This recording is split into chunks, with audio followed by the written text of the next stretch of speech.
நாள் அரசு முறை பயணம் மேற்கொண்டிருக்கக்கூடிய தமிழக முதலமைச்சர் மு.க.ஸ்டாலின் அவர்கள் திருச்சியில இருக்கக்கூடிய ஜமால் முகமது கல்லூரியில் நடைபெறக்கூடிய பவள விழாவில் கலந்து கொண்டிருக்கிறார். அது தொடர்பான நேரலை காட்சிகளை தற்போது பார்க்கலாம். முதலமைச்சராக நான் பொறுப்பேற்றதிலிருந்து தொடர்ந்து டிராவல் பண்ணி அரசு நிகழ்ச்சிகளில் பங்கேற்கிறேன்.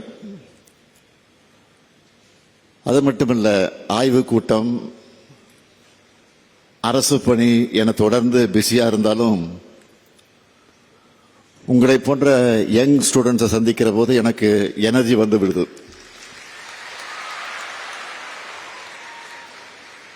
அதில் ஸ்டூடெண்ட்ஸ் அதிகமாக இருக்கக்கூடிய நிகழ்ச்சினா உடனே நான் ஓகே சொல்லிடுவேன். இப்போ கூட திருவாரூர் பயணத்துக்கு நடுவில் உங்களை சந்திக்க வந்திருக்கிறேன்.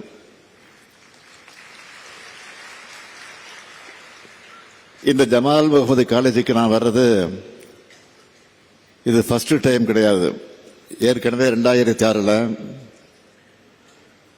கல்லூரி நிறுவனர் நாள் விழாவுக்கு வந்திருக்கிறேன். அடுத்து இன்னைக்கு இதை திறந்து வச்சிருக்கக்கூடிய குளோபல் ஜமாலியன் பிளாக் அடிக்கல் நாட்டி 2022 வீடியோ கான்பரன்ஸ் மூலமாக அந்த நிகழ்ச்சியில கலந்துகிட்டேன். கடந்த மே மாதம் கூட இஸ்லாமிய தமிழ் இலக்கிய மாநாட்டில் வந்து கலந்துகிட்டேன். ஒற்றுமையும் சகோதரத்துவம் எப்படி வலுப்படணும்னு நாட்டுக்கு வழிகாட்டுகிற நிறுவனமா இந்த காலேஜ் இருக்கு.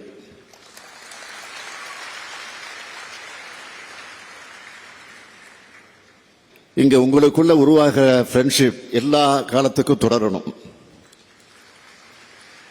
காலேஜ் நட்பு ஓல்டு ஏஜ் வரை உறுதியா இருக்கணும்.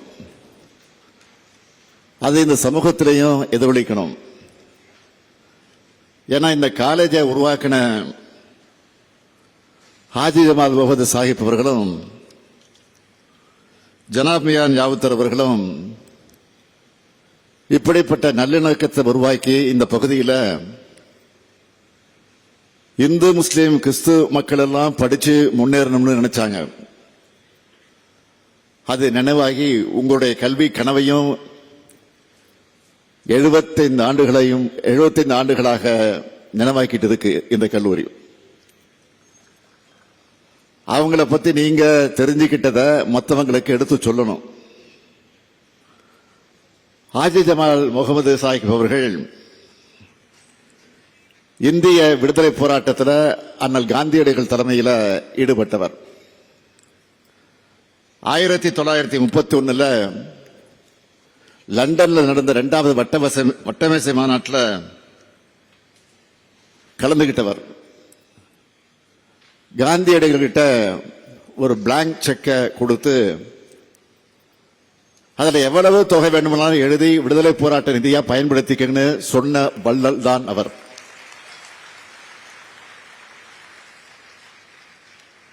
அதே போல ஜனாப் மியான் யாவுத்தர் அவர்களும் சொந்தமாக கதர் துணி ஆலை நடத்தி அந்த துணிகளை மக்களுக்கு இலவசமாக கொடுத்தவர். 2 வள்ளல்களும் காந்தி வழிய கடைபிடிச்சவங்க. காந்தி வழி, அம்பேத்கர் வழி, பெரியார் வழின்னு நமக்கான பல வழிகள் இருக்கு. மாணவர்களாக நீங்கள் ஒருபோதும் கோட்சே கூட்டத்தினுடைய வழியில போயிடக்கூடாது. ஜனாப் கஜா மியான் யாவுத்தர் தந்தை பெரியாரிடம் பாசம் கொண்டிருந்ததோடு இந்திய எதிர்ப்பு போராட்டத்தை தன்னுடைய மனைவியோடு கலந்துகிட்டவர். அப்படிப்பட்டவர் வழங்கின 100 ஏக்கர் நிலத்தில் ஜமால் முகமது அவர்கள் கட்டி கொடுத்த கட்டடத்தில் தான் இந்த ஜமால் முகமது கல்லூரி தொடங்கப்பட்டுச்சு. 2 வள்ளல்களும் உருவாக்கி தந்திருக்கக்கூடிய இந்த கொடையில கடந்த 75 ஆண்டுகளாக உங்களோட ஆயிரக்கணக்கான சீனியர்ஸ் சமுதாயத்தில் மதிப்பு மிக்கவர்களாக உயர்ந்திருக்கிறாங்க. அவங்க எந்த நோக்கத்தோடு இந்த கல்லூரி உருவாக்குனாங்களோ அதிலிருந்து விலகாம இன்று வரை இது வெற்றிகரமாக நடந்துகிட்டு இருக்கு. நிர்வாக குழுவினர், கல்லூரி முதல்வர்கள், பேராசிரியர்கள் உள்ளிட்ட எல்லோரையும் நான் இந்த நேரத்தில் பாராட்டுகிறேன். அதே போல இந்த கல்வி நிறுவனத்துக்கும் அங்க படிக்கிற மாணவர்களால தான் பேரும் புகழும் கிடைக்கும். உயர்ந்த சிந்தனையாளர்களோட தொலைநோக்கு பார்வையை செயல் வடிவமாக்க போறவங்க மாணவர்களாக நீங்க தான்.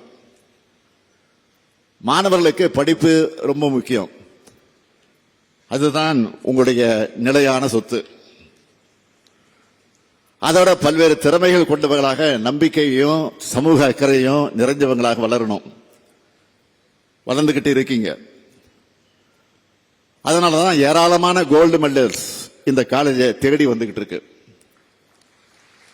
தரமான கல்வியை கொடுக்கிறதால இந்த நீங்க நிகழ்த்தப்பட்ட பல ஆய்வுகள் உலகத்தரம் வாய்ந்ததா அங்கீகரிக்கப்பட்டிருக்கு. மாணவர்களுடைய பல கண்டுபிடிப்புகளுக்கு காப்புரிமை கிடைச்சிருக்கு. இப்படி சாதனைகள் படைக்கிறதுனால தான் 2011 மற்றும் 2016 யூசிஜி இந்த கல்லூரிய ஆற்றல் தனித்தகுதி பெற்ற கல்லூரின்னு தேர்ந்தெடுத்து கட்டமைப்பு வசதிகளுக்கு 3 கோடி ரூபாய் நிதி உதவி அளிச்சது. இதெல்லாம் கல்லூரி நிர்வாகத்துக்கு மட்டுமல்ல, உங்களுக்கும் பெருமை. நீங்க ட்ரெயின்ல, பஸ்ல அல்லது பிளைட்ல பயணம் செய்யறப்போ பக்கத்து சீட்டுக்கார எந்த காலேஜ் பிரதர்னு கேட்டா ஜமால் முகமது காலேஜ்னு நீங்க சொல்ல, நானும் அதே காலேஜ் ஸ்டூடெண்ட், நான் இப்போ இஸ்ரேலில் இருக்கேன், செக்ரட்டரியேட்ல பெரிய பதவியில் இருக்கேன்னு சொல்றப்போ ஒரு பெருமிதம் தெரியும்ல. அதுதான் இந்த காலேஜுடைய கெத்து.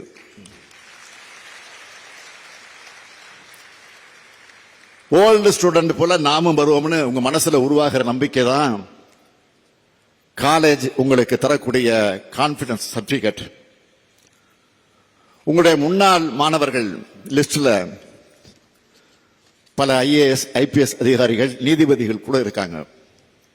ஏன், நம்ம தமிழ்நாடு கேபினெட்ல 2 மினிஸ்டர்ஸ் உங்க காலேஜில் படிச்சு உருவான மாண்புக்குரியவர்கள். ஒருவர் மாண்புமிகு KN நேரு, மற்றொருவர் மாண்புமிகு MRK பன்னீர்செல்வம். உங்க சீனியர்ஸ் எங்க கேபினெட்ல சீனியர்ஸ். நாளைக்கு உங்கள இருந்து சிலர் கூட இந்த லிஸ்ட்ல வரணும். தமிழ்நாட்டினுடைய வளர்ச்சிக்கு உறுதுணையாக இருக்கலாம். ஓரணியில் தமிழ்நாடு நின்னா தமிழ்நாட்டை யாராலும் வீழ்த்த முடியாது. நான் அரசியல் பேசல, மாணவர்களுக்கு நிச்சயம் அரசியல் புரிதல் இருக்கணும்னு பேசுறேன்.